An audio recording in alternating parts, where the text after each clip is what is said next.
Well, did you know there are some bugs that are beneficial to the environment? So don't let all those critters out there bug you. Julie Nolen, Pest Control's Nelson Gonzalez is here to explain. How you doing? Pretty good. Thanks for having us again. Yeah, I think I remember back in science class learning about those good bugs, bad bugs. But today we're talking about the good bugs. Correct. Right? So what's one of them? One of them are bees, which I don't have up here to display. They are responsible for 1/3 of pollinating of all of our food that we're eating currently.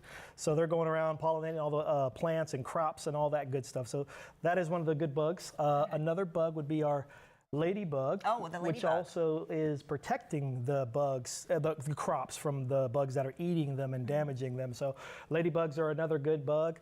One of my favorites is the dragonfly. When I'm cutting my grass, I have an army of them behind me just chasing the mosquitoes. They're taking out the mosquitoes.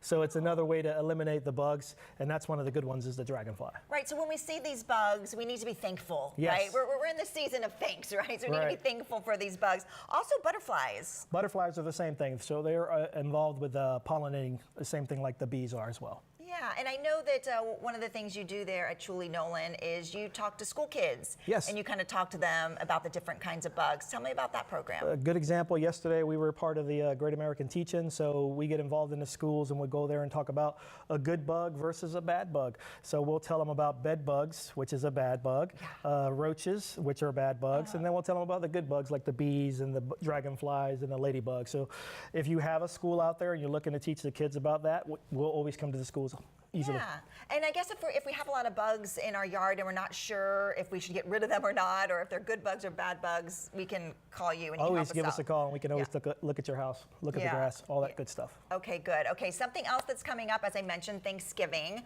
So a lot of people will be cooking in their kitchens. So what can we do when it comes to cooking and keeping our kitchens clean to keep all those bad bugs out of the kitchen? Well, afterwards, you want to make sure that you're cleaning up like your grease, your pans. They're going to go to all those things before they go to anything that we do inside the house, like your grease pan underneath your microwave. Don't leave the turkey in the stove or leave grease droppings or things like that. In between the stove, you have the cracks there that gather the food. Clean up those areas. Make sure you're getting up your trash. You know, you're going to have a lot of folks at your home. The kids are sitting in different couches, dropping cookies, pie, all kinds of things. So you just want to go around and look around after the parties are over. Yeah, when you go into someone's house and they're really complaining about bugs in the kitchen, you know, and they say that they're clean and it looks really clean, what are some of those spaces that people miss that's kind of attracting some of those bugs in? Behind the stove or in between the stove. Like I said, the filter underneath the stove, it doesn't get cleaned or you don't look at it very much. The garbage is, you'll take your garbage bag out, but there'll be crumbs underneath them. The dog food close to an exterior wall, you want to just make sure you're taking care of those things too as well. Dog crumbs, they love dog food because of the protein. So those are the things I would look at. Yeah, and really small crumbs, right? Yes, because like those small ghost crumbs. ants, they can get those. Yeah, see, I know my bugs. Yeah, the ghost ants are they're a nuisance because you can't really see them. You have to go really low with a flashlight, and they go after proteins and sugars and things like that. So you have to watch out for those bugs. Normally, they're either attached to a bush outside that's coming in through a window. You got to make sure that you're caulking and doing those things now too.